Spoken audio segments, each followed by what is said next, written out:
Hey there, welcome back to my channel. I always get asked tons of questions about makeup brushes and which are my favorite to use and which ones I use the most. And so I figured I would do a video talking all about that. My most used brushes and the ones that I've had maybe for the longest. I have all different price points here, and I do have a lot of brushes, and that mainly is because I've been doing makeup and been in the beauty business for 15 years now, and I've worked for different companies and collected brushes when I was with those companies, and then purchased brushes over the years, have brushes sent to me, and so I've just amassed quite a large amount. I would say I had the most though when I worked for Mac years ago, and you get such a great discount, you get gratis, and so I picked up a lot of Mac brushes back then, and they are still hanging on. We're talking a decade plus ago. So, but I have discovered some great brushes since then, and I will, full disclosure, when I'm doing my makeup in the morning, I have all my brushes in like these little diptyque jars. I empty out diptyque jars and then put brushes in them. So I like to repurpose them that way. And quick little tip. A lot of people ask me how I empty out my diptyque jars. Well, I burn them to the very bottom. I prefer to clean them out when they're still, like when the last bit of the flame has gone out and the wax is a little warm inside. But if I miss it and don't get it, the flame blew out and I was somewhere and I didn't, out of the room, and I come back and it's hardened a little bit, it's kind of a bummer. But the best way I find when the wax is still warm, I just scoop it out with a paper towel, and then I take a Mr. Clean scrubby, sponge, and I scrub out the inside.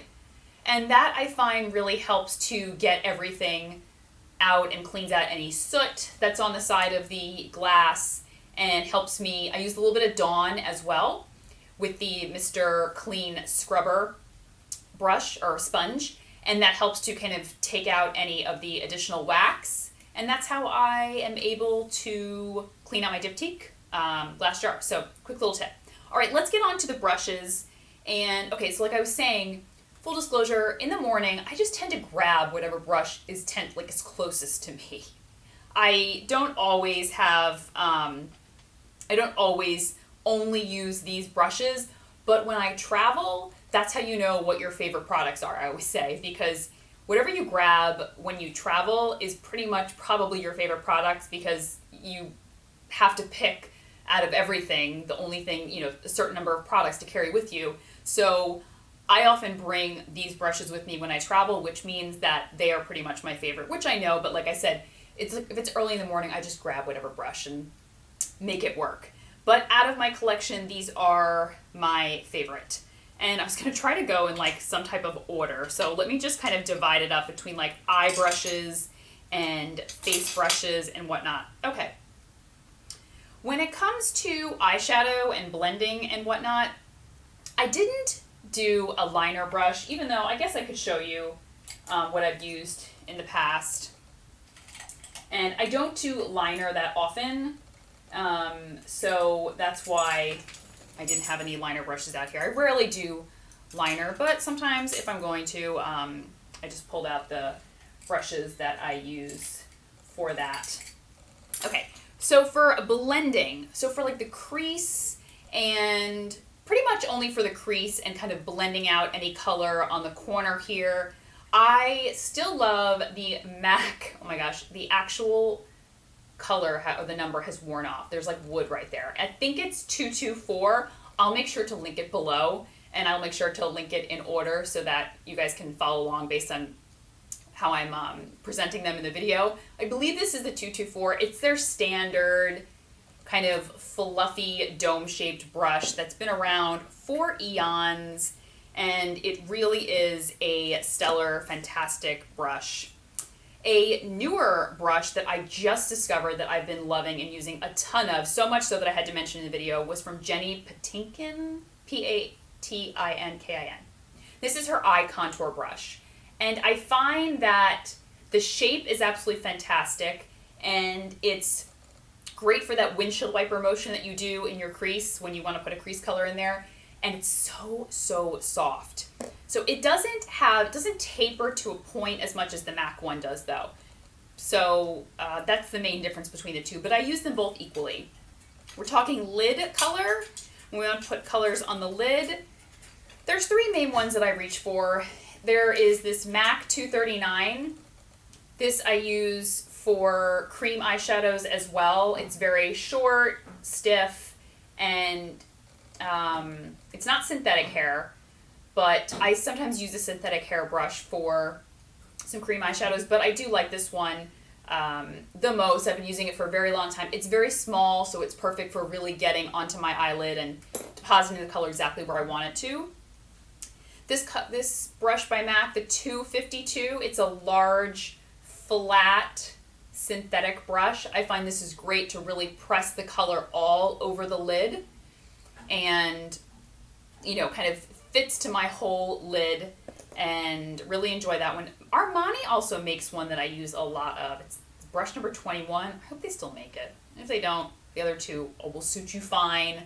But this is it. It's a large, flat brush, and I find that it really does a good job of kind of getting the color and depositing onto my lid. There's also a brush that MAC makes, 217, which I'm sure a lot of makeup artists and whatnot, if you work in makeup, you know about this brush. It's a little bit smaller than, it's white hair, and it's a little bit smaller than the crease brush, the larger one. I believe it's the 242, I think. This one is great for really getting into that corner if you want to darken up the corner of your eye, and really just kind of getting into the crease in a more defined and less, you know, that other brush is very fanned out. So I get much more of a blend with that one. This one is a little more tapered and a little bit stiffer, so I get a little more precise application. This one by Zoeva, it's their 227 Luxe Soft Definer.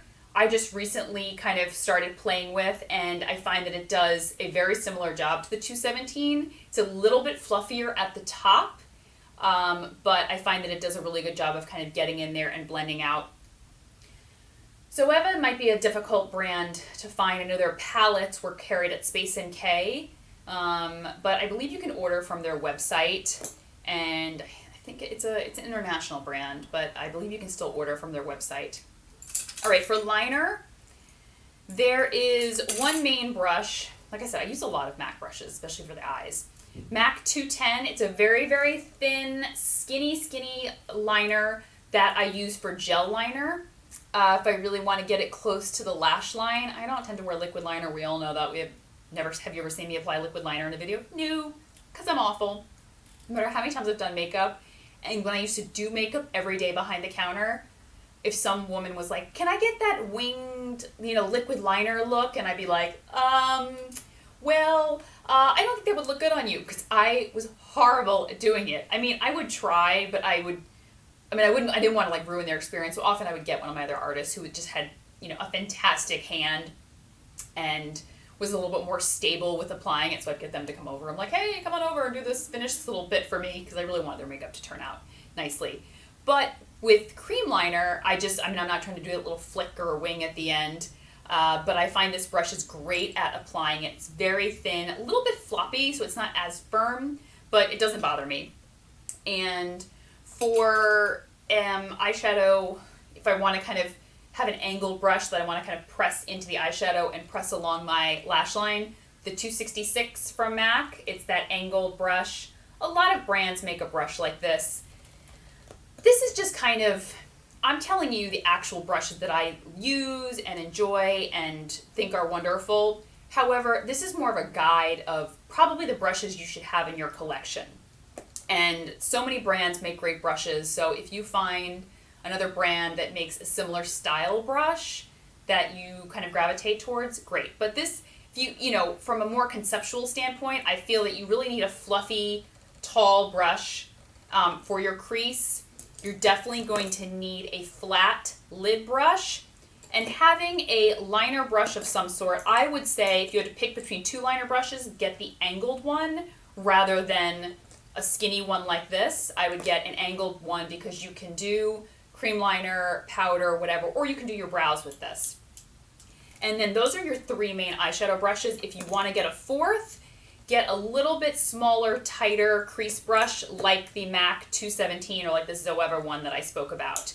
And those could be your 4 eyeshadow brushes, and you can do almost any look in the world with that. So, like I said, I'm talking about the ones that I particularly have and love, but it's more conceptual. So, if you find, like I said, similar company that you like, go ahead with your bad self. And moving on to face brushes, contour brushes, foundation, all that good stuff. This is a recent brush that I tried last year, fell in love with, the Artist brush. This is the Oval 8. There's one like a little bit smaller too. And this is beautiful for applying a foundation. I just love to like buff it in, liquid foundation, cream foundation. The bristles are so insanely soft, and I find it really easy to apply, and it gives like really gorgeous kind of airbrushed finish. And another foundation brush that I love, and I swear by these brushes, is Real Techniques. Cannot say enough great things. I made my mom get these brushes, and this one is the stippling brush, so it's like a duo fiber. I think it's like synthetic and natural hair. And then here is the buffing brush. Big, fluffy, perfect for foundation. I've loved it for years. I've loved both of these for years, and I think for the price point, they are such high quality brushes. So having a good flat foundation brush, this, something like the Artist brush or something like this, is essential, I feel, to really getting that flawless airbrush finish. I have tried this one in the past, it's Sephora Pro Airbrush 55, which many people have talked about. I have since moved away from it. I really enjoyed it, loved it at the time, and I pull it out from here and there, but I have gone back to the stiffer, firmer brushes because the bristles in here are a little bit, fluffier and a little bit longer, so they're not as tight and, dense. That's why I've moved away from using this as much, but I do use it here and there, but I do like the stiffer, flatter brush like this Real Techniques one a little bit more, or the Artist brush. For concealer, this is actually a contour brush from Real Techniques. I love it for concealer because it does such a great job of getting right in there to really help blend out your concealer. But as you can see, the shape is fantastic for contouring, so highly recommend that one as well. For a contour brush, I had heard a lot of people talk about this brush. This is the NARS Yachio brush. It's like the really kind of fancy, kind of tapered brush that they make, and I wasn't sure if it was really that fantastic, but it is. I really love the shape of it. It is not as soft as some other brushes that I have. The bristles are a little not as soft, but I love the shape for really giving like a nice contour. And even if I want to apply very intense blush, but I don't want to really put on too much because the color is so pigmented, this is a perfect brush for it because it really just allows me to apply just a little bit and blend it out. And as far as blush, I still go for the MAC 129. I have 2 or 3 of them. I think it's a great blush brush. It's just standard, basic. It's been around forever, and it's still one that I reach for often. A new brush that I've just put into my collection as of last year is the Tom Ford 06 brush. I don't know, it's a cheek brush or whatever.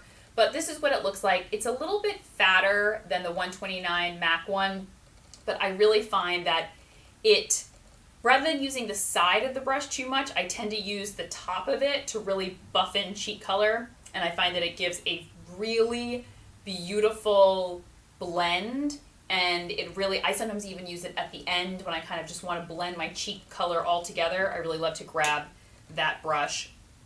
Big powder brush, the MAC 150, still use this one, still love it, and find that it does, great things. And so I use that one a lot. There is 2 more brushes that recently I tried this one, and it's by Zoeva again, that brush brand I spoke about before, Zoeva. Like I said, I'll link everything below.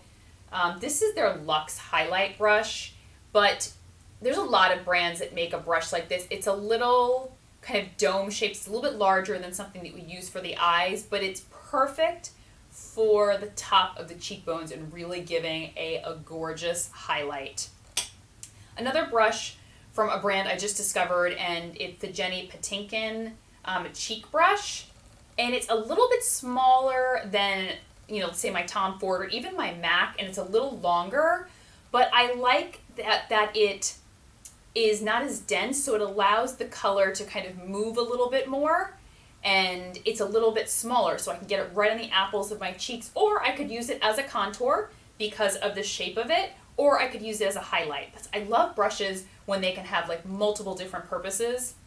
It can be used a ton of different ways. So I've been grabbing this brush recently a ton and using it, however I want to, whether it's highlight, contour, blush. I love brushes that can kind of do a multitude of different things.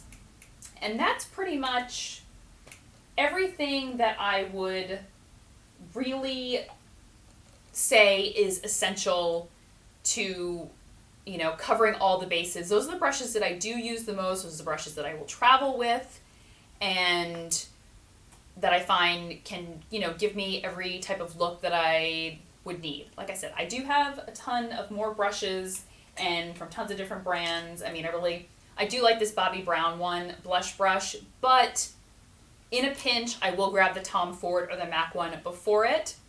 I just find it works a little bit better for me, so that's why, like I said, I could go through every single brush that I have, but it really wouldn't be helpful because I wanted to keep it as concise as possible to what I actually use and love. So I hope this was helpful, and like I said, even if not for buying that exact brush, but for a conceptual idea of the brushes that I use to create my look on the regular. What brushes are necessary to kind of do that. And like I said, you don't have to have a ton of brushes as long as you take care of them. I personally clean my brushes with Dawn soap. I know some people have their opinions on that and think that I shouldn't use Dawn soap and would I use it on my hair or that kind of thing. I've been using Dawn soap to clean my makeup brushes for 15 years. For 15 years. In fact, we kept a bottle of Dawn soap at the MAC store when I worked for MAC, and that's how we cleaned our brushes. And I would probably put money on the fact that that's how many of them still clean their brushes now. But I find that it does the best job for me. The hair, the bristles stay really soft. The scent, it washes out, so I don't even smell it if it is a scented Dawn that I have. But that's how I clean them, and that's what works for me. There are some really great brush cleaners out there, or particular formulations that people kind of put together that works for them.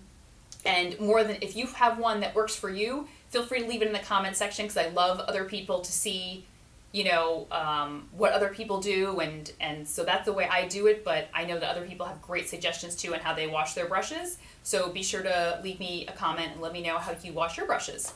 And I will link everything down below, and I will talk to everyone soon. Okay? Take care. Bye-bye.